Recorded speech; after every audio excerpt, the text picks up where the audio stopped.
Welcome everyone to the 16th edition of What a Load of Bulls, brought to you by the Bulls Academy. DJ Dilworth here and co-host Simon Little. Simon, how you going, bud? I'm good, DJ. How are you this lovely week? Not too bad, mate. We'll jump straight into it. We'll go for a bit of external news this time. Mate, big news. It did not come home. Yes. Viva España, DJ. Viva España. For those that don't know, England played Spain in the European Championship football final, and Simon's very delighted that England did not bring it home.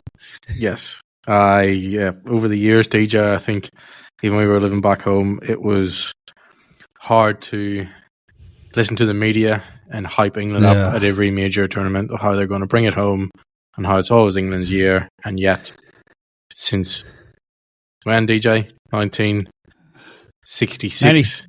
Yeah, it was the last World Cup they won. Yeah, that song first came out. They brought home.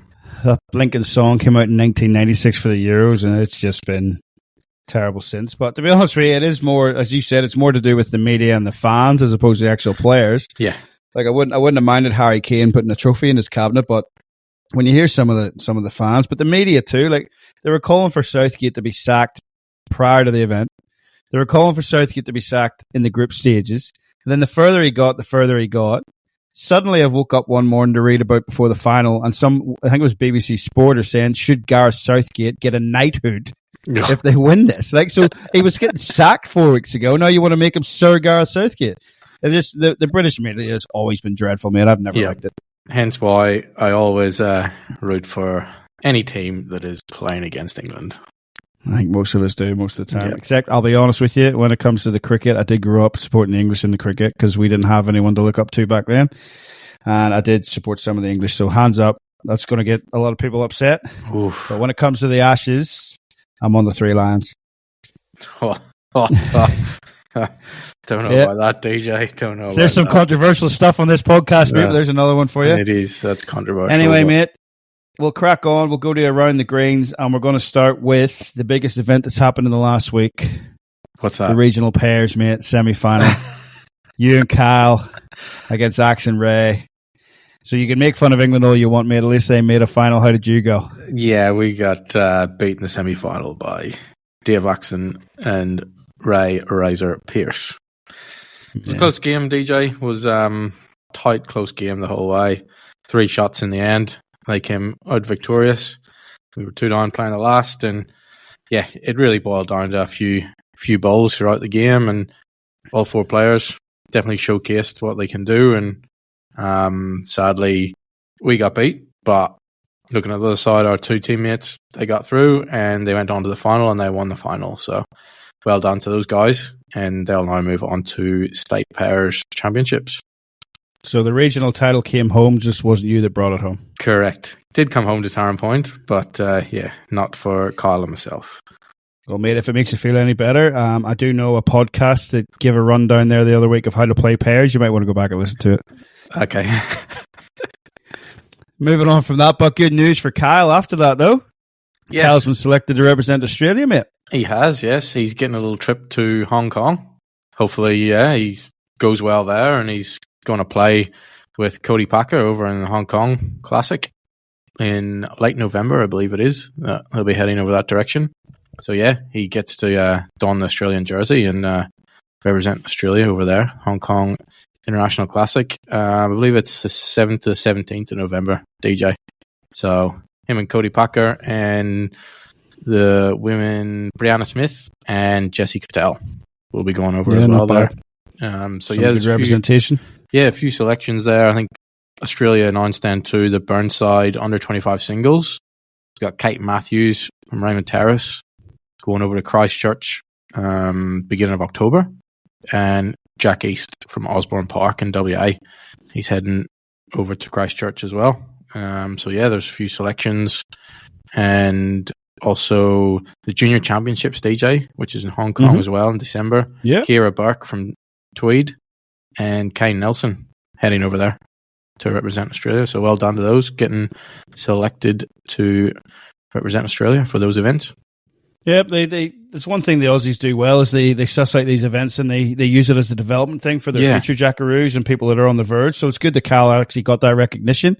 Yep. Obviously, Bit of disappointment on the weekend with the pairs. Maybe some disappointment too with the way the New South Wales selections went down. But he went away to that Jackaroos development series that they held up on the Gold Coast, and he's obviously done quite well, mate. So did you get chatting to him at all? Have you spoke to him about the selection? Is he buzzing? Or I haven't got chatting to him about the selection, but I'll see him at the weekend. Too busy signing autographs, is he? He must have been, yeah. I think he's been busy this week. Yeah, I'll see him on Saturday. We've got our club presentation on Saturday for last year. Nice. So it should be a good afternoon down at the Point. Happy days, happy days. Keeping a bit of an international flavour then, mate. England and Ireland had a test series going on. A little bit of a different format this time to just the usual, 5-a-side. Looks like they had teams of 6 in both the men and the women, and they played across all the various disciplines at different times. It was a bit of a Ryder Cup format. If you won your rink, you won a point for the big board. What do you reckon about that, DJ? Compared to like the standard sort of selection of 3, 4, 5 rinks, maybe something like that. What do you think about this? I do like the change up, mate, because I think the other stuff can go a bit stale. And I know that's the format that they play when it comes to Worlds and Commonwealths and stuff like that there, and that's what you're looking for. But it means that you're not necessarily pigeonholing some people as, right, you're trialing out for the triples team. If you don't make the triples team, you're no good. It shows some people, it gives people an idea of, well, actually, he's actually quite a good singles player, or he's a good second or a third rather than a lead or a skip type of thing. So I'm not against it, mate. Not against it. So, yeah, I'm going to float this out to you while we're on that topic of that kind of formats. Obviously, we're seeing a lot in World Bowl events and Commonwealth Games. Now it's filtering down into test matches and things like that. Do you reckon it'll filter down at a club level, DJ? That kind of format? Singles, pairs, triples, fours? I honestly believe there's room for that. Mate, you've just lit something here you weren't intending to. I think there's room for that. I really do. Like, we used to have that club challenge going on that people like to look forward to. It wasn't as participated as what maybe Pennants was. Yep. But we now play 4 forms of pennants if you climb platinum. So we play platinum pennants, we play open gender pennants, we play single gender pennants, and we play men. Yeah, single gender then constitutes men's pennants and women's pennants. Yep, it's just pennants. Like, there's room for that change up. New South Wales 5-a-side was another thing that started off and fell by the wayside. There is room for that in the calendar, potentially as the elite event. So absolutely, I think there is something in that. I've said repeatedly on here, pennants is your test match cricket. You don't touch it. That's the pinnacle. That's what you want to play in. But in terms of trying to bring new people into the game and develop people from within your club and shorten versions, absolutely there is room for a change of format, especially with those single gender pennants. Completely do away with them. Yeah, bring the club challenge back in a new format, whether it be 5-a-side, 6-a-side, 7-a-side, and do it. Yeah, change it up. Absolutely. Yeah. Throw your singles, your pairs, your triples, your fours, whatever you want to do in there, and give people the opportunity to. That's where your subs come in, mate. Have subs on the sideline that can come in, have people that can move across. Absolutely, there's room for that. Yeah, I think that would be a good idea, DJ, like bringing that in at club level. And as you say, it's offering bowlers a chance to play in different disciplines as well and getting the best out of people, that they're not just stuck maybe playing lead or second all the time in a fours rink and they feel maybe a bit left out or not given opportunities that they should showcase their skills on the green. And I think having that shorter version and formats of singles, pairs, triples, fours all combined at once, kind of looking at, those events like Helensville 5-a-side was always a well anticipated yearly event, and the way that was run and still is a real good format, and playing 4 rounds a day kind of thing, and pairs and triples and singles and fours all together on the same rink next to each other brings a different dimension to definitely the game of bowls. I mean, that's a different element, and it is those formats that you're seeing more regular now at World Championships and Commonwealth Games level. So yeah, absolutely, I think there's room for it, mate, and it's maybe something we could look at another time. But that's what I'd be looking at too if the State Match Committee didn't deem me surplus to requirements. You're not bitter, are you, DJ? Not at all. Not at all. Anyway, moving on. So, mate, we are recording probably 24 hours later than normal. We are on Wednesday night, where anticipation is building to the State of Origin. Yes. Between New South Wales and Queensland, both off the green in the Rugby League. It's a Rugby League, yes, just for international listeners. And also we're doing it, that just so happens to coincide with on the green. So it does, with New South Wales versus Queensland playing down there at St John's Park. So someone's got the scheduling pretty right there, but I don't think it's Bulls New South Wales. If it was, it might have been a fluke. But anyway, mate, we're talking about State of Origin. You've had a look at the results. What's the state of play down there at St John's Park? How's everyone looking after the first 2 tests? Yeah, so they played 2 rounds today. It's at Johns Park, one in the morning, one in the afternoon. And like running through the results, DJ, the men, they're 2-0 victory. They won both rounds today. Big win in the afternoon, sort of sealed the series. The women, same again, New South Wales, 2-0 in the series. They had a big win in the first game and finished it off with a close finish in the second game, so 2-0 to the women. That series is done and dusted. The men under 25s also 2-0 victory in the 2 rounds today. 2 convincing wins, really, from the New South Wales under 25s. The women under 25s, sadly, it didn't go the Blues' way, and the Maroons, Queensland, 2-0 victory. That one. Only 2 sort of series that are left to play for tomorrow morning is the men over 40s, which is 1 apiece, and the women's over 40s, 1 apiece. I was just about to say that there too, mate. 6 series going on. There's 4 decided already. Yeah. Probably a little bit disappointing for those involved, but still, it's obviously a chance to represent your state, which is good to see. And interesting developments in the men's, given that they've actually got a squad of 14 they're playing instead of 12, and some players have been told they're getting 2 games out of 3 and stuff, and that was decided pre-event. What do you think about that? You any aspirations to play any higher, mate?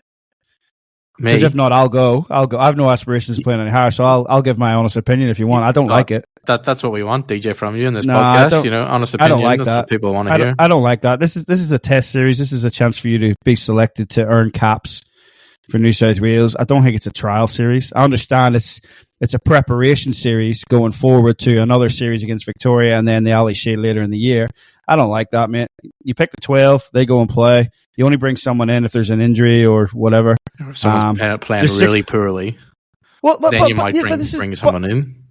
But here's my argument there, Simon. There's 6 series there. That's the only squad that was picked. That was the only test series where there's more than the amount of players needed to pick. There's no other reserve sitting there from what I can gather. The men's is the only side that had 2 spare players.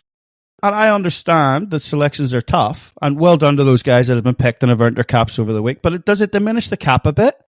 Yeah, it's controversial, I understand that. But does it diminish the cap a bit? Like, you've had 12 guys there. People were fighting for 12 spots, and all of a sudden, you've been given a spot in the original 12 with 2 on the reserves. But then you get there and you find, oh, well, actually, you're going to play game 1 and 3, or you're going to play game 1 or 2, or you're going to play game 2 and 3.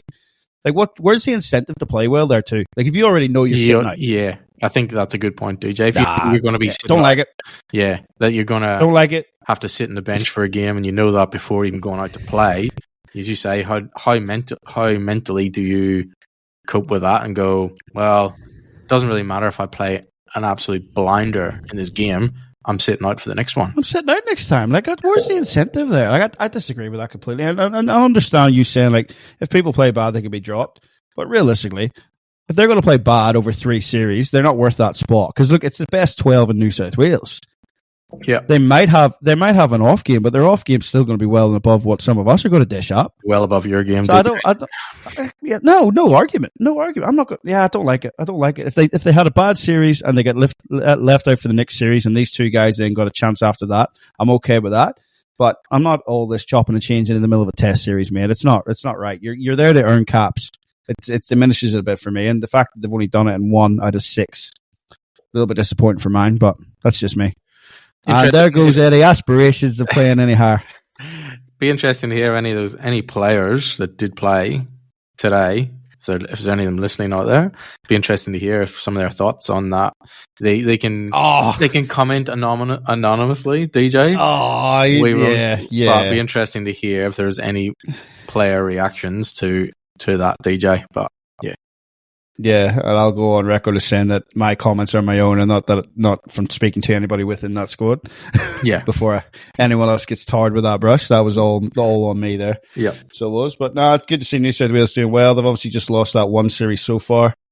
So they have and won 4 series decided. They've won 3 of those, and then a chance to win 2 more tomorrow. So not a clean sweep that they would have liked, but yeah, it'd be good to see the over 40s women's and over 40 men get up tomorrow, especially in the men's with obviously good mate of ours, Dave Axon, but also Andrew Reese playing there for Club Milton City as well. Yep, hopefully those guys do it in the morning and bring it home in the over 40s, so DJ. And hopefully the guys in the Rugby League bring it home tonight as well.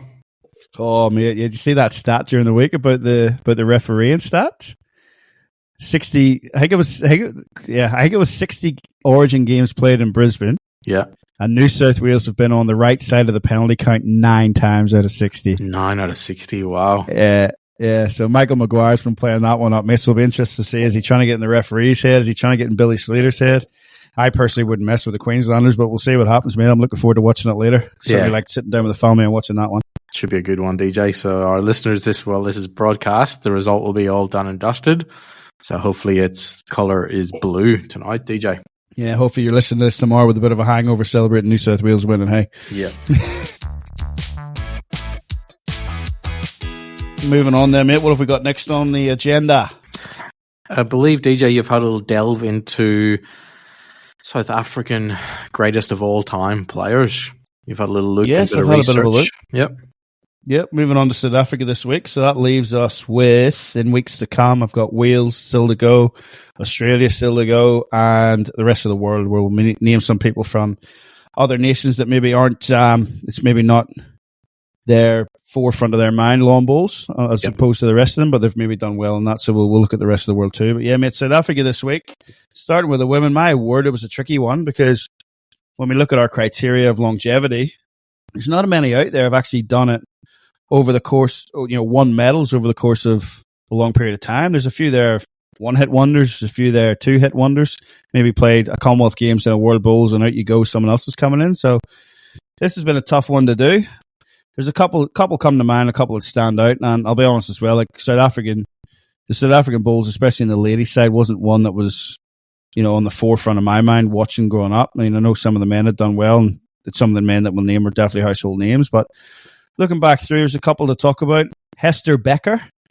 So Hester's got 3 gold medals from going to these events, one at world level and one at, 2 at Commonwealth Games. And that was from 94 at the Commonwealth Games, 98 at Kuala Lumpur, and then in the middle of that, 1986 in Adelaide. So again, 94 through to 98, then out you go again. Now, I'm not saying she didn't necessarily go out again.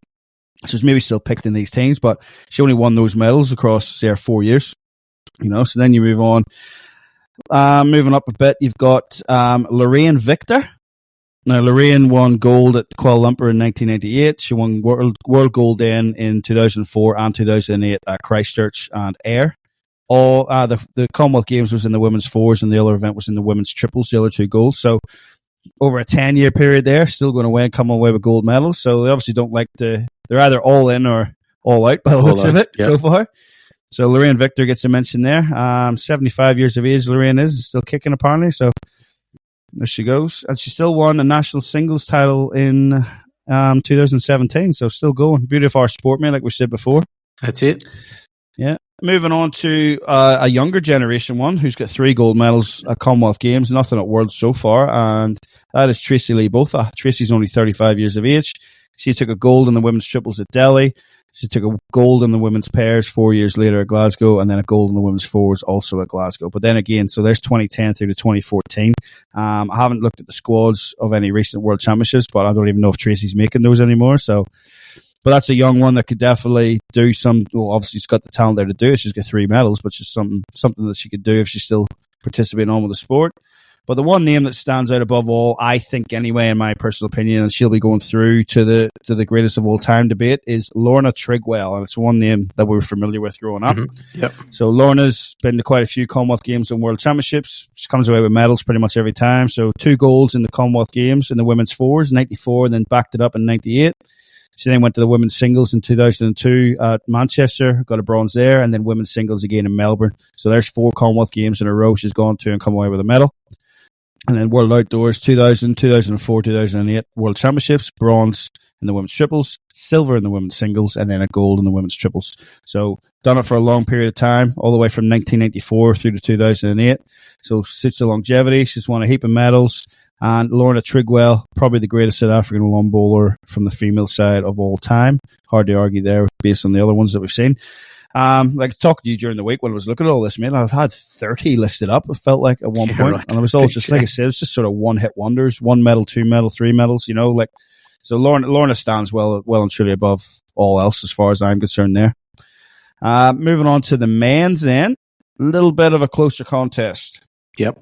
So I'm going to give a honourable mention out I've got a top three, but I'm going to give an honourable mention out to the fourth one. And that's everyone knows of this name, and that is Mr. Eric Johannes. Yes. So Eric represented South Africa before moving to Australia in the early 2000s. He went to the 2006 Commonwealth Games and took home a bronze medal in the triples.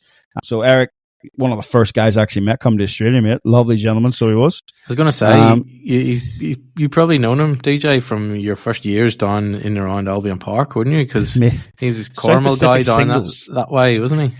He was still at Warilla, so we played South Pacific singles against him. I made driven off the green. You couldn't put anything close. He just bang, and then he had me. It was first to 25 because it was a round game, and he had me at flipping 22-8. And I thought, I'll just try this as well. Managed to get it back, lost 25-18 or something like that there. But my goodness me, you couldn't put anything within a foot. He just go bang, and he was so accurate with it too. Phenomenal. Probably could have and should have played a lot more. And without diving into politics, there's probably obvious reasons there that maybe held Eric back, especially coming from South Africa. But mate, phenomenal man, phenomenal bowler. Still, I think he's made the New South Wales over 60 side this year, actually. I was going to mention to DJ, he's playing with one of our good mates as well, I believe, in the seniors events. The old Honest John. I wouldn't say good mate, would you? Good old Johnny Green. I believe they win a senior pairs last year. I mean, Eric Johannes. Yes. Did they win the state? I can't remember. Maybe Johnny can flick us a message, but yeah. Oh, if he's not too busy in Greece or wherever he's at the minute. Have you seen the Facebook post? Flipping. Oh, I've worked hard the last 2 weeks to go take a 5-week holiday in Europe. Yeah, good on you, Johnny. Do it while you can. But yeah, big mention there for Eric, and one that, yeah, like I said, he's phenomenal player to come out of South Africa. The next three, mate, it's been seriously hard to split, and it's names that everyone will be familiar with, and that is Jerry Baker, Neil Burkett, and Bobby Donnelly. So starting with Bobby, 2 gold medals in the Commonwealth Games, 2002, and then again in 2014. It was the singles in 2002 and the triples in 2014. Men's 4s silver in 2000 at Johannesburg, and men's 4s silver again in 2012 in Adelaide. So he's been around for a long time, won medals at different events all around the world. Another one very familiar to the Australian public because he came out here, made his name. Well, I know him from playing with Marylands, really, but that was Neil Burkett. Mm-hmm. So World Outdoor Championships 1992 in Worthing. It was a bronze in the 4s, and then was back again in 2000 in the 4s at Johannesburg, won a silver. And Commonwealth Games, he's got that gold medal in the 4s from 94, bronze medal in 98 with the 4s, 2002 silver. So there's 3 in a row he's gone as the 4s, probably as a skipper too. Mm-hmm. And come away with medals. And then 4s dropped out of the Commonwealth Games in 2006 in Melbourne and went to triples. And he won the bronze medal in that too. So there's 4 consecutive Commonwealth Games. Is it 4? 1, 2? Yep. Where he's come away, gone there and come away with medals. So Berkey's up there. Nice mention too. Before my time, he is a Maitland City player as well from Marqueen back in the day. So you wouldn't be biased for that, DJ, would you? Oh man, it was before my time, but it's a feather in his cap, that's for sure. Mm-hmm. And of course, Jerry Baker. Jerry's got 3 medals from Commonwealth Games, 98, 2002, 2010. First 2 were bronzes in the singles and in the pairs, and then he came back in 2010 in Delhi and won a gold in the pairs. World Outdoors, 2000 Johannesburg, pairs again, silver. 2012 Adelaide, pairs bronze, and 2012 in Adelaide, men's singles bronze. So they are far and away your top 3 South African male bowlers of all time. Man, I'm still tossing this up. Hey, come on, we need your prediction, DJ. Come on, what is it? Man, I sway at Bobby Donnelly. Just because he's got more goals than the others. The others have got 1 each. Bobby's got the 2. I'm happy to be proven wrong, but the fact that he's won the Commonwealth singles as well, like Bobby Donnelly. We'll go Bobby. I'll talk to Jeremy about this after because he's played them all a bit. I'll talk to Jeremy after this, but I'll put Bobby Donnelly through at this stage, I think, as the greatest South African player of all time. What do you reckon? Yeah, okay. Well, I'm happy to go with you, DJ. You've been looking at the stats and the figures in the middle, so yeah, you're going to put Bobby Donnelly through. He's going to go through as our South African greatest of all time for male bowler, and female bowler DJ was Lorna Trigwell. Sorry, I'm still looking at Burkett's record, man. I can't believe. Oh man, this is the hardest one. Now I'll go Bobby and Lorna definitely. I'll put Bobby Donnelly through and Lorna Trigwell. That'll do us for the South African goats. Okay, mate, so moving on to our next topic. We touched on this a couple of episodes ago. World Bowls announced their new world rankings. So they have. So you've had a bit of a look at this. Just give people a rundown of what is this world rankings that World Bowls have come up with. How do they get involved in it, mate? And what's the desired outcome? Yeah, it's called World Bowl Series, DJ, and it's a bit of a year calendar of events, and those events are ranked platinum, gold, and silver events. And there's different ranking points associated to those events, and obviously the winners, and you make it through to the pointy end of those tournaments, and you will rack up some ranking points. And there's a male and female ranking list at the end of the year. Then we announce then the winner or the number one every year. Yeah, the purpose, just having a look, DJ, the purpose of the World Bowl Series, they say it's to build a bit of a profile and a better brand profile of bowls and showcase the best players in the game. And they want to sort of take that on the global stage with the world rankings and create clarity and interest in the sport of world bowls. The one thing we were chatting about, DJ, off air prior to jumping on was that clarity aspect. And a good point that you said to me was that it sounds like it's a bit of a closed shop in a way. What was your thoughts on that? Oh, just throw me out of the deep end, would you? Absolutely. Well, it is. I'm like, we've had a look at some of the events, and the principle behind it, I think, is pretty good, but it's not entirely for the general public. It's for the elite level players. Yeah. Because some of these events, like, we cannot enter. You know, like Scottish National Championships, fair enough. That's for all the people in Scotland, and there's Australian Championships for that too. English Nationals, African Nationals, Canadian Nationals, right? But when you get to like the European Open pairs, and you get to European Championships, and you get to certain other events, like the Hong Kong International Classic and stuff, we can't enter those. Like they're selected events. Yeah, you know, that's where the international selectors all get together and pick who they want to send to that.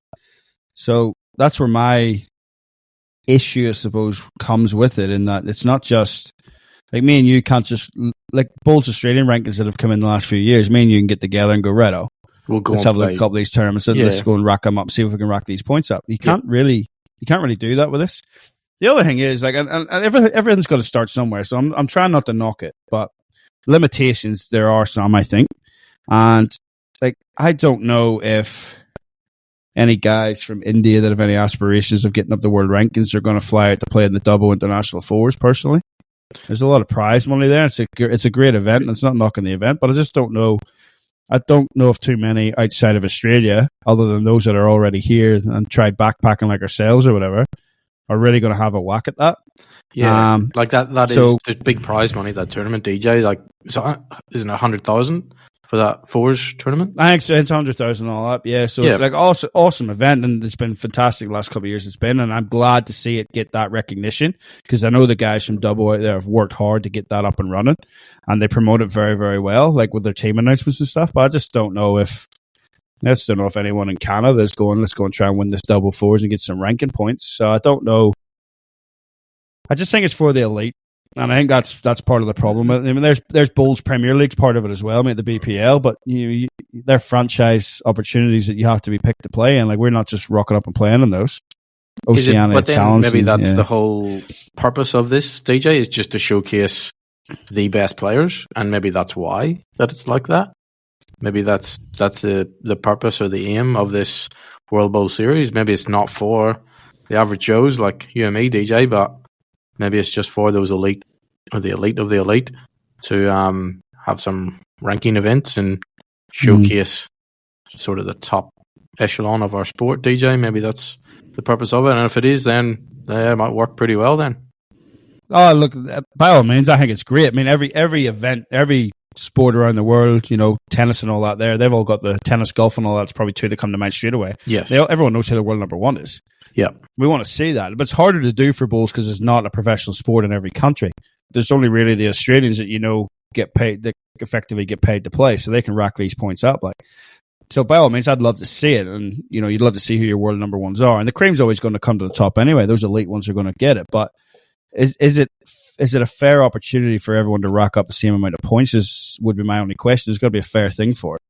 Yeah, even as you said as well. It's not like we've got a Canadian Open that me and you can go and play in. There's not like we've got a Scottish Open that me and you can go play in.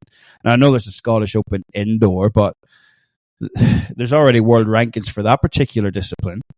And the top 16 of that get the invites into the events already, which means they're already guaranteed ranking points, whereas your average Joes like me and you, well, average Joe like me and below average like you, we have to go and try and qualify on these things. Yeah. And then it's a long time down the track before you actually get enough ranking points to try and get yourself into these events already without having to do the qualifying. Like the world top 16 is harder to get out of than it is to get in of at times. Yeah. Like you have to be on a real bad run of form to get out of it. Oh, look, mate, it's a starting point. You got to fine-tune things.